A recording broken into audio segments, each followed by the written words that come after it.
Biden administration has been strongly critical of China's actions on human rights, but engaging on climate change. Do you see that as a strategy that can actually work?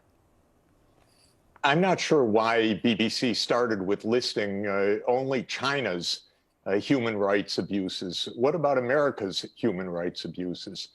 The Iraq War, together with the UK, completely illegal and under false pretenses.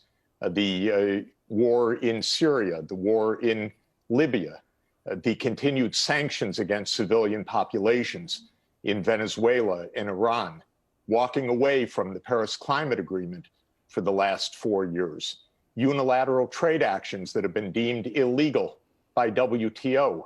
So one can make anything one wants, but we have really serious human rights violations by the United States abroad, not to mention an insurrection on January 6th in our own country, not to mention the continued massive racism, white supremacism, and abuse of incarceration of hundreds of thousands of people in the U.S., Black, African-American people of color.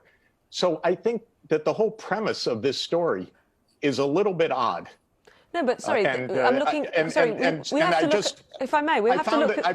I found the framing of it not what I expected. I thought we were going to talk about climate change, which we should.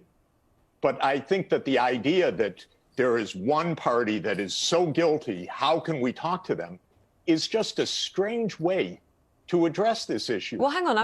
Sorry, Jeffrey. Jeffrey, if I could come, Jeffrey, I'm hoping we can have a conversation. I'm hoping we can have a conversation. And if I could just say, I'm using, and what I'm saying back to you here is, we're also using the framing of the Biden administration. We're also talking from the perspective of how Joe Biden himself and those around him have talked about the human rights abuses in China. So you know, sorry, just to say, always, excuse me for one moment, the U.S. always attacks other countries. It holds itself sacrosanct. It's really outrageous, because I know what goes on in American foreign policy, and I know how abusive it is, and I know what it's like to live in a racist society, which I happen to do, where a significant part of this country is racist, followed a racist president who led an insurrection on the Capitol.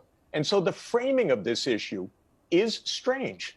That's what I'm saying. What, by your own country as well as the rest of the world? I believe by the government, not by my own country, by the government of my